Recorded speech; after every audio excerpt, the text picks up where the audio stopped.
कोस कोस दूर जब कोई बच्चा रोता है तो माँ कहती है बेटा सो जा नहीं तो गब्बर आ जाएगा। ये डायलॉग काफ़ी फेमस हुआ था और इस डायलॉग से ही उस शोले पिक्चर की एक तरह की पहचान होती है। तो वो जो कोस बोला जाता था ना, आज मैं हकीकत में उस कोस के पास आया हूँ, उस कोस को एक्सप्लोर करने के लिए।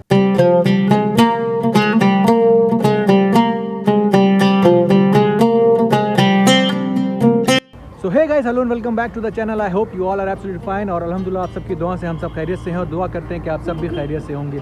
जी हाँ, आज मैं आया हूँ उस कोस मीनार के पास जो कि शेरशाह सूरी ने बनवाया था अपने उस 4 साल 5 साल के ड्यूरेशन में, और उस कोस का वो टाइम पे यूज़ हुआ करता था एज अ गूगल मैप जो आज के टाइम पे हम यूज़ करते हैं। तो चलो इस कोस मीनार को एक्सप्लोर करते हैं और थोड़ा समझते हैं कि वो टाइम पे इस कोस मीनार को क्यों बनवाया गया था। पहले मैं आपको दिखा देता हूँ उस कोस मीनार को। इस कोस मीनार को काफ़ी आपने देखा भी होगा जब भी आप हाईवे 1 पे गए होंगे, क्योंकि उस टाइम पे आपको पता होगा शेरशाह सूरी ने ग्रैंड ट्रंक रोड की ये ग्रैंड ट्रंक रोड को बनाया था। तो जितने भी अगर आप ट्रैवल करेंगे NH 1 पे तो आपको काफ़ी मीनारें वो टाइम पे दिखी होंगी, बट आपने कभी उस चीज़ पे ध्यान नहीं दिया होगा। ऐसा स्ट्रक्चर आपको ज़रूर दिखाई दिया होगा। तो जी हाँ, ये है कोस मीनार। कोस मीनार जैसे मैंने बताया शेरशाह सूरी ने बनवाया था अपने उस 4 से 5 साल के टर्नओवर में। इसका एक्चुअली यूज़ हुआ करता था जब भी कोई ट्रैवलर या कोई ये शेरशाह सूरी हो गया या कोई भी ट्रैवल करता था तो वहाँ पे मतलब डिस्टेंस नापने की कोई चीज़ें नहीं होती थी। तो कुछ चीज़ें जैसे आज के टाइम पे कुछ सेंटीमीटर नापना है या फीट नापना है, तो वो टाइम पे ऐसा कुछ यूनिट नहीं हुआ करता था। वो टाइम पे उस डिस्टेंस को जब भी वो एक जगह से दूसरे जगह ट्रैवल कर रहे हैं तो उसको नापने के लिए उन्होंने बनाया था इस कोस मीनार को। और ये जो कोस मीनार है वो कोस मीनार 3.22 किलोमीटर डिस्टेंस पे हर एक डिस्टेंस पे बनाया जाता था। तो जब भी कोई ट्रैवलर या कोई भी ट्रैवल करता था उस रास्ते पे वो जब एक कोस मीनार से दूसरे कोस मीनार पहुंचता था तो वो समझ जाता था कि मैंने 3 किलोमीटर 3.22 मैंने इस एरिया को कवर कर लिया।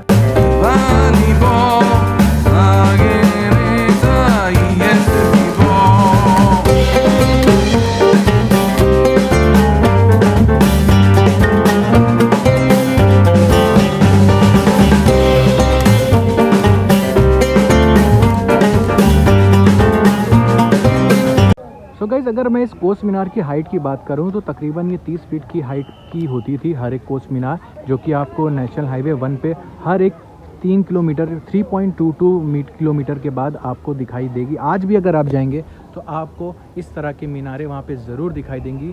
बहुत सी गायब भी हो गई हैं क्योंकि जब कंस्ट्रक्शंस हुए हैं, आबादी बढ़ी, तो काफ़ी उन आबादियों के बीच में भी इस कोस मीनार को लेके गायब हो गए। बट जो अभी भी सेव है, जो आर्कियोलॉजिकल सर्वे ऑफ इंडिया के अंडर में आ गई है, वो आज भी इस तरह से सेव की गई है। तो ये जो कोस मीनार है बेसिकली ज़ू के अंदर है। आप लोगों ने काफ़ी इसको देखा होगा बट कभी आपने ध्यान नहीं दिया होगा ये क्या चीज़ है, ये क्या चीज़ खड़ा स्ट्रक्चर, किस चीज़ का स्ट्रक्चर है।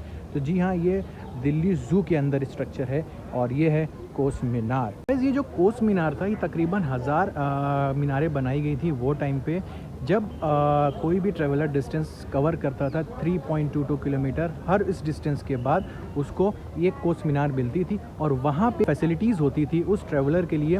वहाँ पे पानी होता था, वहाँ पे कुआं होता था, वहाँ पे शेल्टर्स होते थे, वहाँ पे रेस्ट एरियाज़ होते थे। आपके जानवर हैं तो उनको रेस्ट कराने के लिए, उनको पानी पिलाने के लिए हर 3.22 किलोमीटर के बाद इस तरह का रेस्ट एरिया हुआ करता था वो ज़माने में, जब कोई ट्रैवलर या कोई भी लोग एक जगह से दूसरे जगह ट्रैवल करते थे। जैसे कि आज हम मैप से अपना ETA देख लेते हैं, एस्टिमेटेड टाइम ड्यूरेशन देख लेते हैं एक डेस्टिनेशन से दूसरे डेस्टिनेशन पहुंचने के लिए, वैसे ही वो टाइम पे ये कोस मीनार का यूज़ किया करते थे। जब कोई डिस्टेंस 3.22 किलोमीटर कवर कर लेता था तो वो समझ जाता था कि भाई मैंने 3 किलोमीटर तकरीबन एरिया जो डिस्टेंस है मैंने अपना कवर कर लिया। उसके बाद उनको डेफिनेटली 3 किलोमीटर चलने के बाद हर एक आम आदमी को या जानवर को रेस्ट करने की ज़रूरत होती है। तो उस हिसाब से इन कोस मीनारों को बनवाया गया था शेरशाह सूरी के ज़रिए, और जहाँ पे लोग रेस्ट किया करते थे, आराम करते थे, उसके बाद अपने डेस्टिनेशन पे आगे भी बढ़ा करते थे।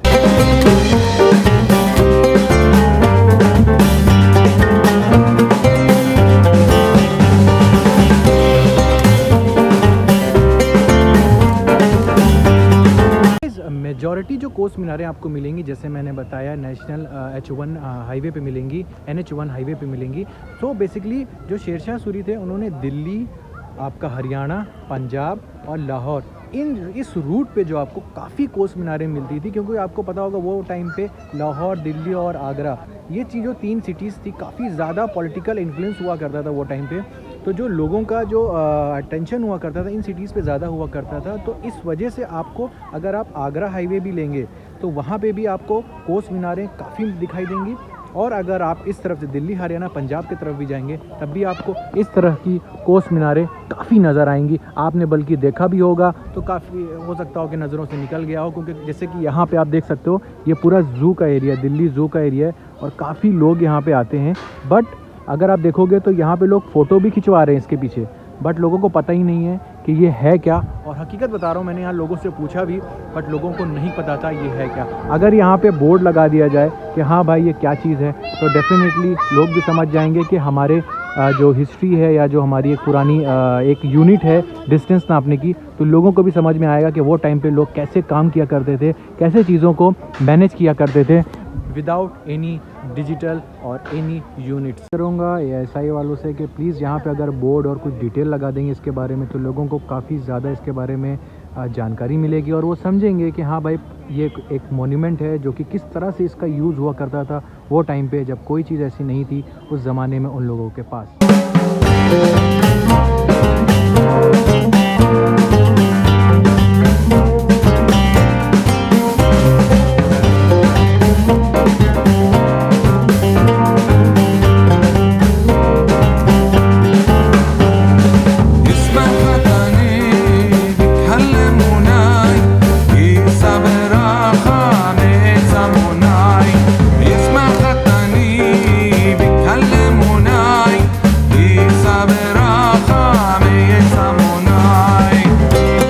आपने देखा कि यार वो ज़माने पे जब कोई भी इक्विपमेंट या कोई भी यूनिट या कोई भी ऐसी चीज़ें नहीं थी जिससे लोग उस चीज़ को मेजर कर सकें, बट उन्होंने ख़ुद ही अपने तरीके से चीज़ों को डिसाइड किया, ख़ुद ही अपनी चीज़ों से जो भी इक्विपमेंट या जो भी फैसिलिटी उनके पास थी, उन्होंने उन चीज़ों को डेवलप किया अपनी फैसिलिटीज़, अपनी सहूलियत बनाने के लिए।